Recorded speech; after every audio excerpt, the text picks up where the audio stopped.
Hello mga kababayan. So guys, by this time, alam naman natin na nanalo na si President Trump para siya ang maging ika-47th President ng United States of America. Actually, alam naman natin na siya yung ika-45th. Kaso, nasundan siya ni President Joe Biden, no? Tapos, itong ang eleksyon na to, nanalo na naman siya against kay Vice President Kamala Harris. So guys, siya yung unang nakakuha ng 270 electoral votes, no? Para siya yung ma-declare na panalo. So dito guys, talagang marami talaga, no, na mga US citizens ang bumoto kay President Trump kasi naranasan naman nila kung ano sila nung ang presidente nila ay si President Trump. Kasi guys, back then, kasi nanalo si President Trump 2016 to 2020. Sa US kasi 4 years ang term ng kada presidente, no? So, nung dati naranasan nila na yung ekonomiya nila ay boom. Kasi nga alam naman natin na businessman si President Trump. So, kumbaga man yung mga tungkol sa taxes, tungkol dun sa pagte-trade, alam niya yan. So, kaya nga, nagamit niya para mapaunlad ang bansa nila, no? Tapos, isa pa sa nagpanalo sa kanya kasi, alam naman natin na ang US ay problema nila na yung open border.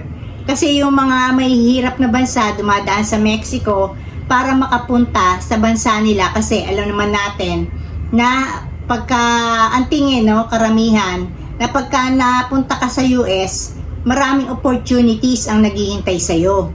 So, isa yun sa mga nagpanalo sa kanya kasi nung time ni President Trump, talagang yung border nila, secured yun. Mangilan-ngilan, swerte ka na pag nakalusot ka illegally doon sa mga borders na yun kasi ginawa ni President Trump dati ng paraan paano yun ma-block at wag silang ma-invade, no? Nung mga ibang pumapasok dito sa bansa natin. So guys, bale, nung term na ni President Biden saka ni Vice President Harris, nagluwag sila, no? So kaya nagkaroon ng influx ng mga illegal immigrants sa kanila. So isa yun sa nagpanalo sa kanya kasi guys, ang ganda ng track record ni President Trump sa mga kababayan niya kasi talagang siya America first. Kumbaga man yung mga iniisip niya talagang mga laws, batas o ano pa man yan, laging tungkol sa ikabubuti ng bansa nila. Tapos alam nyo guys, isa sa nagpanalo sa kanya kasi nung presidente si President Trump dati noong 2016 to 2020, walang mga giyera silang naranasan. Safe kasi si President Trump peaceful loving siya. Kumbaga man ayaw niya ng mga giyera. So siguro sa pagkapanalo ni President Trump, may iba ang takbo ng giyera ng Russia at saka ng Ukraine, no? Malalaman natin yan next year pag nag-umpisa na siya ng kanyang termino. So guys, dito masasabi ko para sa Pilipinas, makakabuti talaga na nanalo si President Trump kasi alam nyo guys, ang mga ang mundo kasi kumbaga man, ang tinitignan natin ang US kasi yan ang pinakamalaking ekonomiya sa lahat ng bansa. So kumbaga man, tayo rin nakadepende sa kanila kasi yung mga BPO natin, di ba? Yung mga call centers na yan, marami dyan ang mga kliyente sa abroad. Bukod pa dyan, kung maunlad ang bansa nila, madadamay tayo. At syempre, alam naman natin na marami tayong mga kababayan nagtatrabaho doon. So, kung uunlad sila, mas siguro lalaki yung mga remittance nila dito sa mga kamag-anak nila, mahal nila sa buhay. So, madadamay tayo, no? Pati yung tourism natin kasi alam nyo guys, ang mga Amerikano, sila yung mga tipo na work and work and work and work. Tapos ang pinaka-reward nila sa sarili nila travel. So, kung maunlad sila, ma-afford nilang mag-travel, di ba? At syempre, matunog sa kanilang bansa na ang Pilipinas ay magandang puntahan.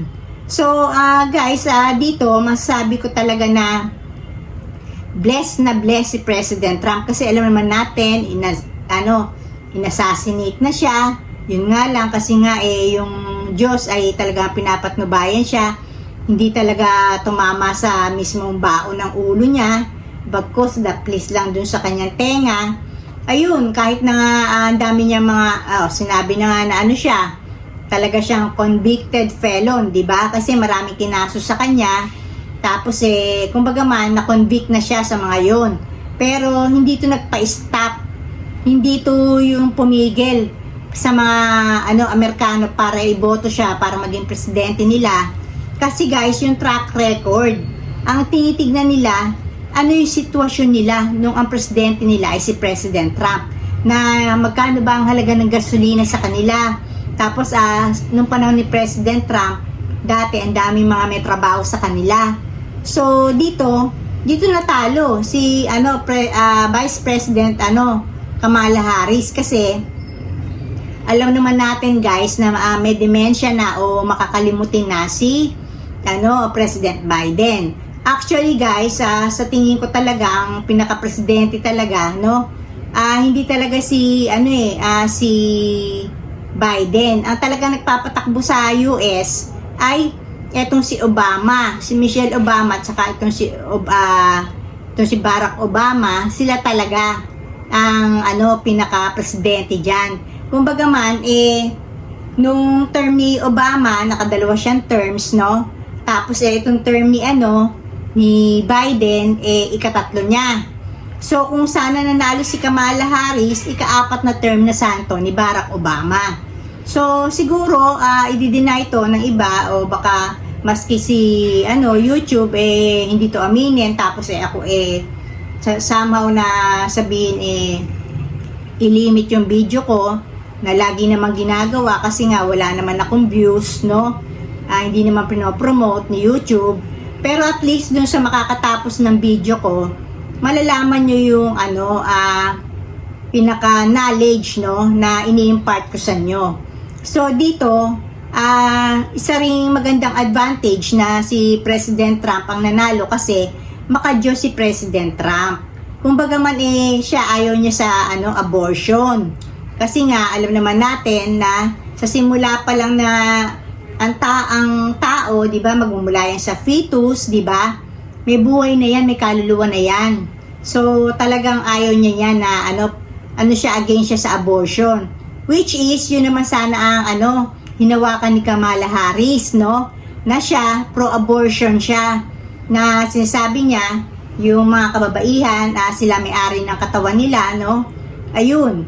So, isa pa, si President Trump, maka-Diyos siya, lagi niyang binibida ang Diyos, lagi niyang pinupuri ang Diyos, at kumbaga man, ayaw niya talaga yung mga woke, yung WOKE, woke mindset, di ba, yung mga pronouns, mga ganyan-ganyan. Tapos yung halimbawa bata pa lang sa eskwelahan, yung sexual change nila, di ba?